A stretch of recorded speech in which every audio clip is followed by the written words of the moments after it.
এবং আল্লাহর দ্বিতীয় সিফাত হলো সিফাতে ফেলিয়া বা কর্মগত সিফাত। সিফাতে ফেলিয়া বা কর্মগত সিফাত। আল্লাহর কর্মগত সিফাত হলো মহান আল্লাহর এমন সিফাত বা গুণাগুণ যার বিপরীত দিকটিও আল্লাহ তাআলার সিফতের অন্তর্ভুক্ত। বিপরীত দিকটাও আল্লাহর একটি সিফাত। সিফতে জাতিয়া বিপরীত দিক আল্লাহর সিফাত না, কিন্তু সিফতে ফেলিয়াটা উভয় দিকই আল্লাহর সিফত। উভয় দিকই আল্লাহর সিফত, বিপরীত দিকটাও আল্লাহর সিফত। আল্লাহ তাআলার এই কর্মগত সিফাত হলো অসংখ্য অগণিত, অর্থাৎ ইহকাল পরকালের সবকিছুই আল্লাহ তাআলার এই কর্মগত গুণের অন্তর্ভুক্ত। যেমন তিনি আহার দেন, আবার তিনি কাউকে আহার দেন না। দেওয়া না দেওয়া দুইটাই আল্লাহর সিফাত।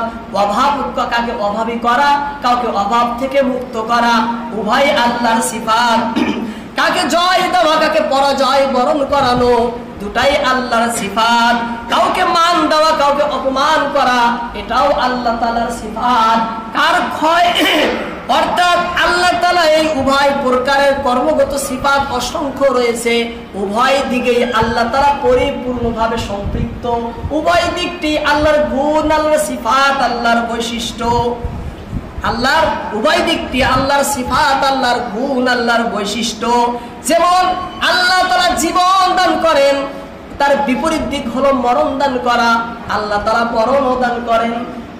জীবনদাতা, মরণদাতা, উভয় দিকটিও আল্লাহর সিফাত, আল্লাহর বৈশিষ্ট্য। আল্লাহ তাআলা পবিত্র কুরআনের ভিতরে বলেন, কাইফা তাকফুরুনা বিল্লাহি ওয়া কুনতুম আমওয়াতা ফাহইয়াকুম সুম্মা ইউমীতুকুম সুম্মা ইহয়ীকুম সুম্মা ইলাইহি তুরজাউন।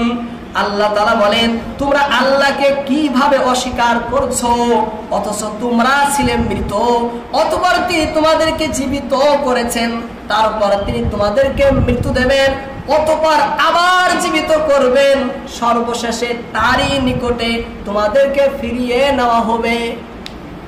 আল্লাহ বলছেন না এখানে, মরণ দান করেন আল্লাহ, জীবনও দান করেন আল্লাহ।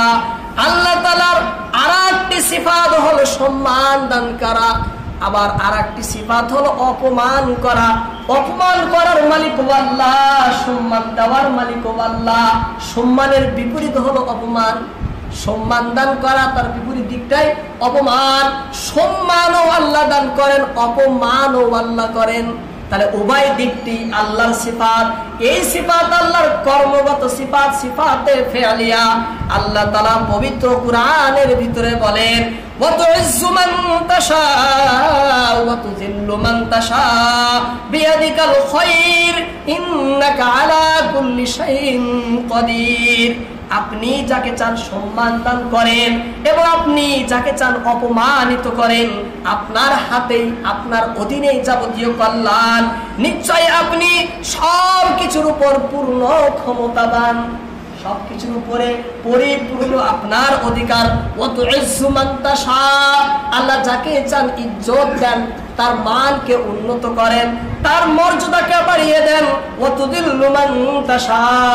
আল্লাহ যাকে চান তার ইজ্জতকে খর্ব করেন, তাকে অপমান করেন, অপদস্থ করেন, লাঞ্ছিত, বঞ্চিত, দলিত, মথিত করেন।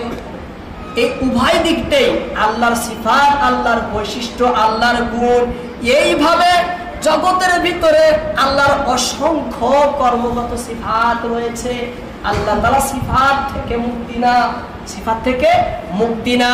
আল্লাহর সিফাত দুই প্রকার, সিফাতে মুহকামাত, মুহকামাত দুই প্রকার, সিফাতে জাতিয়া বা সত্তাগত সিফাত, সিফাতে ফেলিয়া বা কর্মগত সিফাত।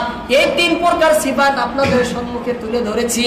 এবার রইল সিফাতে মুতাশাবিহাত, এমন সিফাত যে সিফাত সম্পর্কে জগতের কেউ এর সঠিক অর্থ, এর ব্যাখ্যা কেউ করতে পারে না।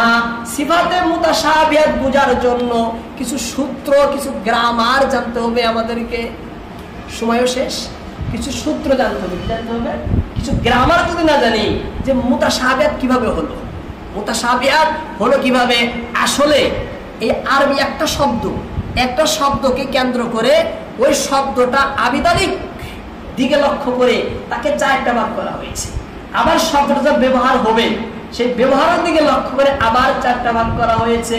আবার সেই শব্দ অর্থ প্রকাশ করবে কি করবে না, যদি করে সেদিকে লক্ষ্য করে 4টা ভাগ, যদি না করে সেদিকে লক্ষ্য করে আরো 4টা ভাগ। সেই শব্দ তো অন্য একটা বস্তু সাক্ষ্য দিবে, প্রমাণ পেশ করবে, সেদিকে লক্ষ্য করে আবার শব্দকে 4 ভাগে ভাগ করা হয়েছে। এইভাবে লক্ষ্য করলে এই সমস্ত বস্তু বোঝার পরে সে বুঝে আসবে মুতাশাবিহাত কাকে বলে। আল্লাহ পাক আমাদের সবাইকে, আল্লাহর সিফাত রয়েছে, অসংখ্য সিফাত রয়েছে, আল্লাহর সুন্দর সুন্দর অনেক নাম রয়েছে। এই সমস্ত রহমান, রহিম, মালিক, খালিক সব আল্লাহরই নাম। আল্লাহ পাক আমাদেরকে তার আল্লাহকে আমরা যে নামেই ডাকবো সে নামেই তিনি শুনেন, যে নামে ডাকবো আমরা সে নামেই তিনি শুনেন। আল্লাহ বলছেন, আল্লাহ বলে ডাকো, রহমান বলে ডাকো, তোমাদের খুশি চেয়ে বলে ডাকো, আমি তোমাদের উত্তর দেব। হ্যাঁ, অনুবাদটা অনুবাদ দয়াময় বলতে পারবেন, রহমান শব্দ আল্লাহ শব্দের অনুবাদ হয় না, বাকি যত সিফাতি নাম আছে তার অনুবাদ হবে। আল্লাহ পাক আমাদের সবাইকে বুঝার আমল করার তৌফিক দান করুন। হ্যাঁ, বালাপাড়া আজকে বালাপাড়া জিকির মাহফিল আছে, ইনশাল্লাহ আপনারা সবাই শরীক হবেন ইনশাল্লাহ। বাকি 10-11 লেকটি সিঙ্গায় মার্কাজে জোর আছে, যদি যারা যারা যান তারা যাইতে